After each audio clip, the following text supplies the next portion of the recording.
დღეს მოგისმინეთ და აღარ გვინდა ამ ნაწილში მინდა დაინტერესებს თქვენი პასუხი.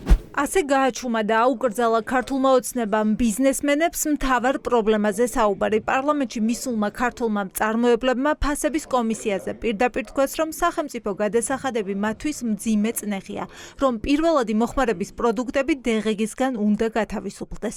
ისტორიული უსამართლობა რა ჩემი აზრით რა და არაერთხელ დაგვიყენებია სხვათა შორის 13 წელი ვარ დირექტორი შესაბამისად 13 წელია ვაყენებთ ამ საკითხს რა და საკმაოდ არაერთგვაროვანი პასუხები მიგვიღია აღმასრულებელი ხელისუფლებიდან იყო ესეთი საუბარი რომ აწარმოეთ ბატის კვერცხი და გაგანთავისუფლებთ დღეგედან მაგალითად კვერცხს ქათმის კვერცხს არ გავანთავისუფლებთ დღეგედან კვერცხის მწარმოებელს პრობლემაზე საუბარი არაცადეს. ქართული ოცნების წევრები მისმა პირდაპირობამ წყობიდან გამოიყვანა. სიტყვა რამდენჯერმე გააწყვეტინეს და მოუწოდეს ესაუბრა არა დღეგეზე, არამედ მაღაზიების მხრიდან დაწესებულ გადასახადზე. მე არ ვამბობ რომ დღეგესთან დაკავშირებით არ უნდა ვისაუბროთ, უბრალოდ ამ ფორმატში საკითხი ვერ გადაწყდება, იმიტომ რომ არც არ არის ჩვენი ფორმატი. დღეგეს თემა დაძარით, თავისთავად აქ ამ თემას ახლა ესე უცბად ჩვენ ვერც პასუხს გეტყვით და ვერც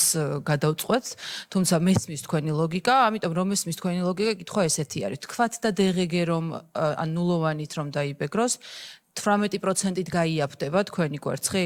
ცოტა ავსდით მე მგონი პროცესში, იმიტომ რომ ჩვენ დავიწყეთ ახლა cashback-ით და დღეგეს საკითხით. ანუ პრობლემა სად არის? დღეგეს გარდა ჩვენ გვაინტერესებს კიდე რა პრობლემები შეიძლება არსებობდეს თქვენ სექტორში, რომლის გამოსწორების შემთხვევაში შესაძლებელია მნიშვნელოვან ხელშესახებ შედეგზე მივიდეთ. რატომ გაძვირდა იანვარში კვერცხი და რატომ გაიაფდა რამდენიმე კვირაში? ბიზნესი დღეს ამტკიცებდა, რომ ფასების ცვლილებების უკან არანაირი კარტერული გარიგება არ დგას.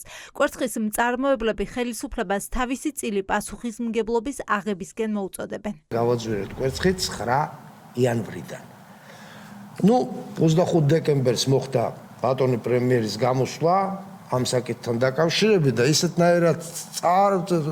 ისეთნაირად გამოჩნდა თითქოს აი რაღაც საბოტაჟთან ქონდა სამყარო. კიდე კაი ქონდა საშუალება სხვადასხვა ორგანიზაციებშიც და ბატონ პრემიერთანაც პირადად აგვეხსნა ეს სიტუაცია თუ რატომ მოხდა ეს ყველაფერი.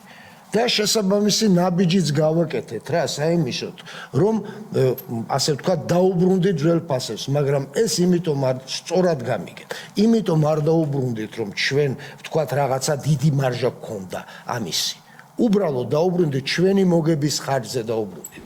სახელმწიფო გადასახადების გარდა ადგილობრივი მწარმოებლებისთვის დიდი წნეხია მაღაზიების მხრიდან დაკისრებული გადასახადი, ეგრეთ წოდებული cashback-ი, რომელიც პროდუქტების საბოლოო ფასის მინიმუმ 36% შეადგენს. მაგალითად, თუ დიასახლისი ძეხს 10 ლარად ყიდულობს მაღაზიაში, უნდა იცოდეს, რომ ამ პროდუქტის თვითღირებულება 4 ლარი და 50 თეთრია, ხოლო 3 ლარი და 60 თეთრი რჩება მაღაზიებს. ჩვენი ფასის 45% არის თვითღირებულება და 36-37% არის cashback. დანარჩენი უკვე ხარჯები, ხო, ადმინისტრაცია, დისტრიბუცია, ცენტრალიზებული გვაქვს დისტრიბუცია და ჩვენ თვითონ გვაქვს.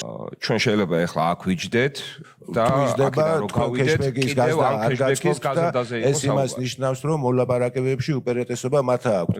თუ თქვენ ხართ კომპანია, რომელსაც არ აწყობს cashback-ის გაზრდა, ის მაინც იზრდება, ეს იმას ნიშნავს, რომ ზედა რგოლს აქვს უპირატესობა პირობების წარმოყენების. 90-95% არის ქსელი. ის რაც აქამდე გვიჯდებოდა, ეხლა დაგვიჯდება სავარაუდოდ ბევრად მეტი და ჯერ ამ კუთხით გამოსავალი არ ჩანს. თუ ქართული წარმოება ძვირია, მაშინ ბაზარს ადგილობრივის ნაცვლად იმპორტირებული იკავებს. ასე მოხდა ქათმის ფილეს შემთხვევაშიც, როცა ჩინეთიდან ქათმის მკერდი 4 ლარად შემოვიდა. ამ შემთხვევამ ქართველი მწარმოებლები იძულებული გახადა ექსპორტზე ემუშავა.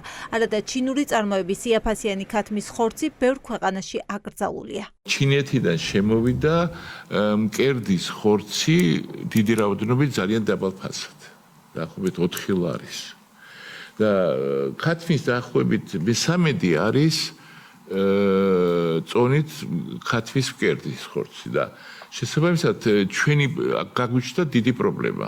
და ჩვენ დავიწყეთ ექსპორტი სომხეთში, აზერბაიჯანში, იმიტომ იქ შეზღუდულია ჩინური პროდუქცია ასე ადვილად არ შედის. იყო ეს ექსპორტირების საკითხი დასმული და შესაბამისად ჩვენ სახელმწიფო შეიძლება დაასვას საკითხი აგრეთვე ფასის ლიმიტებთან დაკავშირებით. ჩირინას დამფუძნებელმა არაერთი მაგალითი მოიყვანა, როგორ შეუძლია ნაუცბათებად მიღებულ რეგულაციებს ბიზნესი აზარალოს. ასე მოხდა წლების წინ, როცა კალაძის მოადგილემ ირაკლი ხმალაძემ მოსთხოვა ჯიხურების აღება და კომპანიამ დიდი ზარალი ნახა.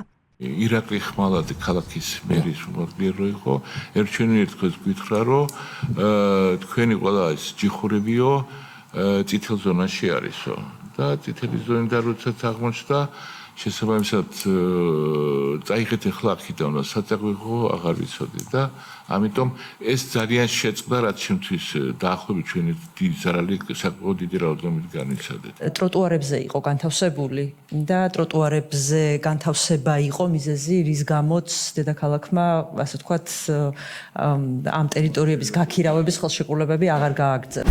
დეპუტატების კითხვებს უპასუხეს რძის პროდუქტების მწარმოებლებმა, მათ შორის რამდენად უსაფრთხოა რძედა მაწონის კინტლის სკანდალის შემდეგ.